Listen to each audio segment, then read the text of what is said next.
பூஞ்சோலை மாணவர்கள் அனைவருக்கும் வணக்கம். இன்னைக்கு 27, 28 ஏப்ரல் 2026 2 நாளுக்குரிய நியூஸ் பேப்பர் பார்க்க போகிறோம். ஸோ ஹெட்லைன்ஸ் என்ன அப்படின்னு சொல்லி பார்த்தீங்க அப்படின்னா, காற்றாலை மின் உற்பத்தியில் தமிழகம் முன்னோடி அப்படின்னு சொல்லி கொடுத்துருக்காங்க. மன் கி பாத் நிகழ்ச்சியில் பேசியிருக்காரு பிரதமர். மனதின் குரல், இந்த மன் கி பாத்ன்ற நிகழ்ச்சி ஒவ்வொரு மாதமும் கடைசி ஞாயிற்றுக்கிழமை நடைபெறும். அதில் ஏதோ ஒரு சிறப்பம்சத்தை பற்றி ஒவ்வொரு தடவையும் பேசுவார். அந்த வகையில் இந்த தடவை பிரதமர் எதை பற்றி பேசியிருக்காரு அப்படின்னா, காற்றாலை மின் உற்பத்தியை பற்றி பேசியிருக்காரு. இதில் தமிழகம், குஜராத், மகாராஷ்டிரம், ராஜஸ்தான் இந்த மாநிலங்கள் காற்றாலை மின் உற்பத்தியில் முதலிடத்தில் இருக்காங்க. அது முதலிடம் இல்லை, முன்னிலை வகிக்கிறாங்க அப்படின்னு சொல்லியிருக்காரு. இதில் முக்கியமான விஷயம் என்ன அப்படின்னா, நாட்டின் காற்றாலை மின் உற்பத்தி திறன் 56 ஜிகாவாட்டாக உயர்ந்துள்ளது. இது ரொம்ப முக்கியம். அதாவது இந்தியாவில் இப்போ நம்ம நாட்டோட காற்றாலை மின் உற்பத்தி திறன் மட்டும் 56 ஜிகாவாட். இதில் பாருங்க, கடந்த ஓராண்டில் 6 ஜிகாவாட் மின் உற்பத்தி திறன் அதிகரிக்கப்பட்டுள்ளது. அப்போ இதுக்கு முன்னாடி 50 ஜிகாவாட் மின் உற்பத்தி திறன் தான் பண்ணிட்டு இருந்திருக்காங்க. இப்போ இந்த ஆண்டு பார்த்தீங்க அப்படின்னா 6 ஜிகாவாட் கூடுதலாக உற்பத்தி பண்ணியிருக்காங்க. ஸோ 56 ஜிகாவாட்டாக இருக்குது ஒரு வருடத்திற்கான இந்தியாவோட காற்றாலை மின் உற்பத்தி திறன். இதில் பாருங்க, உலக அளவில் 4வது இடத்தில் உள்ளது இந்தியா. அப்போ காற்றாலை மின் உற்பத்தி திறனை பொறுத்தவரை உலக அளவில் 4வது இடத்துல இந்தியா இருக்கு. இந்த முக்கியமானது. குஜராத்தில் கட்ச், பதான், பனாஸ்கந்தா, சரிங்களா, கட்ச், பதான், பனாஸ்கந்தா இந்த இடங்களில் மிகப்பெரிய புதுப்பிக்கத்தக்க எரிசக்தி பூங்காக்கள் உருவாகி வருகிறது. அப்போ ரொம்ப முக்கியம். இந்தியாவில் புதுப்பிக்கத்தக்க எரிசக்தி பூங்காக்கள் எங்கெங்கே உருவாக்க போகிறாங்க அப்படின்னா, குஜராத்தோட கட்ச், சரிங்களாப்பா, அதே மாதிரி பதான், பனாஸ்கந்தா இந்த 3 இடங்களில் புதுப்பிக்கத்தக்க எரிசக்தி பூங்காக்கள் உருவாக்க போகிறாங்க. சரியா, ரைட், ஓகே. அடுத்தது பார்க்கலாம்.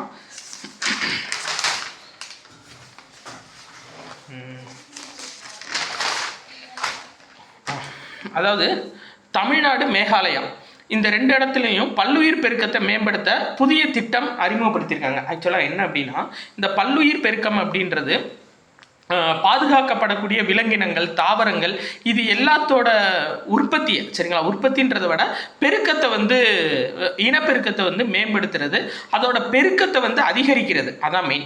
இது என்ன பண்ண போகிறாங்க அப்படின்னா, முதலாக உள்ளாட்சி அமைப்புகளோடு சேர்ந்து இதை செயல்படுத்த போகிறாங்க. அதான் முக்கியமான விஷயம். ஏன் அப்படின்னா, அதாவது இந்த பல்லுயிர் பெருக்கம் அப்படின்றது முக்கியமாக இந்த கிராமங்கள் இந்த மாதிரி பகுதிகளில் தான் அதிகம் இருக்கும்.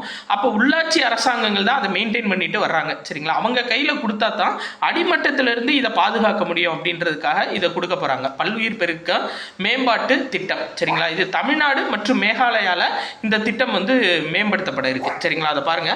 தமிழகம் மற்றும் மேகாலயாவில் அதாவது அடிப்படை நிலை பல்லுயிர் மேலாண்மை வலுப்படுத்தும் வகையில் 5 ஆண்டுகால திட்டத்தை அறிமுகப்படுத்தியிருக்காங்க.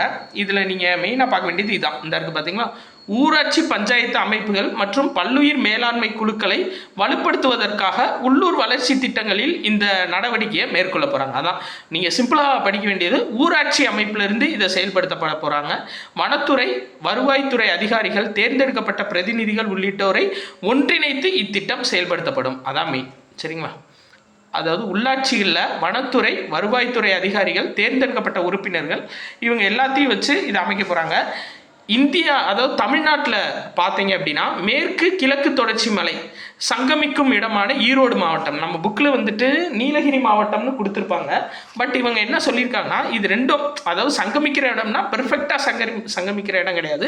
அதாவது கூட குறைய அந்த ஒன்றா சேரக்கூடிய அந்த பகுதிகள் ஈரோடு மாவட்டத்தில் இருக்குது, சரிங்களா. ஸோ ஈரோடு மாவட்டம் சத்தியமங்கலம், சரிங்களா. ஈரோடு மாவட்டம் சத்தியமங்கலத்திலையும் மேகாலயாவில் உள்ள காரோ மலைகள்லையும் இத்திட்டம் தொடங்க போகிறாங்க. ஸோ ரொம்ப ரொம்ப முக்கியப்பா. ஏன்னா இந்திய அளவில் கொண்டு வரப்பட்ட ஒரு திட்டம் 2 இடங்களில் தான் அமல்படுத்தப்பட போகுது. எங்கே அப்படின்னா, ஒன்று ஈரோடு மாவட்டம், தமிழ்நாடு மாநிலம் ஈரோடு மாவட்டம், இன்னொன்று மேகாலயா மாநிலம் காரோ மலைகள், சரிங்களா. இது ரொம்ப முக்கியமான நியூஸ். அதனால தான் நான் திரும்ப உங்களுக்கு சொல்கிறேன், டைம் எடுத்து. ஓகேப்பா. அடுத்து, பிரபல புகைப்பட கலைஞர் ரகுராய் காலமாயிருக்காரு. ஸோ இந்த ரகுராய் எந்த துறையை சேர்ந்தவர் அப்படின்னா புகைப்படத்துறை, சரிங்களா. இவருக்கு வந்து பத்மஸ்ரீ விருதுலாம் கொடுத்துருக்காங்க. எதுக்காக இவருக்கு அவ்வளோ இம்பார்ட்டன்ஸ் கொடுக்கணும் அப்படின்னா, இந்த 1972 வங்கதேசத்தில் அகதிகள் பிரச்சனை வந்துச்சு. ஸோ அதை பேஸ் பண்ணி தான் நம்ம வங்கதேசம்னு ஒரு நாடே தனியாக பிரிஞ்சிச்சு, சரிங்களா. அதை வந்து ஃபோட்டோ எடுத்ததுக்கப்புறம் தான் அந்த விஷயமே மக்களுக்கு பிரபலமாக தெரிஞ்சிருக்கு. அதே மாதிரி 1984 இந்த போபால் விஷவாயு பாதிப்பையும் இவர் தான் ஃபோட்டோ எடுத்து உலகுக்கு பிரபலப்படுத்தியிருக்காரு. ஸோ அந்த புகைப்படத்துறைக்கே ஒரு மிகப்பெரிய பெருமை சேர்த்தவர் இந்த ரகுராய். இவர் 83வது வயசில் காலமாயிருக்காரு, சரிங்களா. 1966 ஆங்கில நாளிதழ் ஸ்டேட்ஸ்மேன் அதில் தலைமை புகைப்பட கலைஞராக இணைஞ்சிருந்திருக்காரு இவர். ஸோ ரகுராய் ரொம்ப முக்கியமானவர்ப்பா, ஞாபகம் வச்சுக்கோங்க. ரைட், அடுத்து இதில் எதுவும் இல்லை. 28ஆம் தேதி பார்க்கலாம்.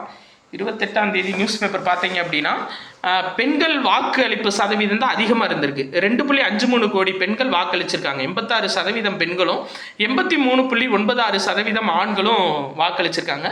ஸோ வாக்களிப்பு சதவீதத்தில் பெண்கள் தான் அதிகம். திருநங்கையர்களை பொறுத்தவரை, 3ஆம் பாலினத்தவரை பொறுத்தவரை 4417 வாக்காளர்களோட வாக்குகள் பதிவாயிருக்கு. இது 58.44%, சரிங்களா. Right, okay. அடுத்தது பார்க்கலாம்.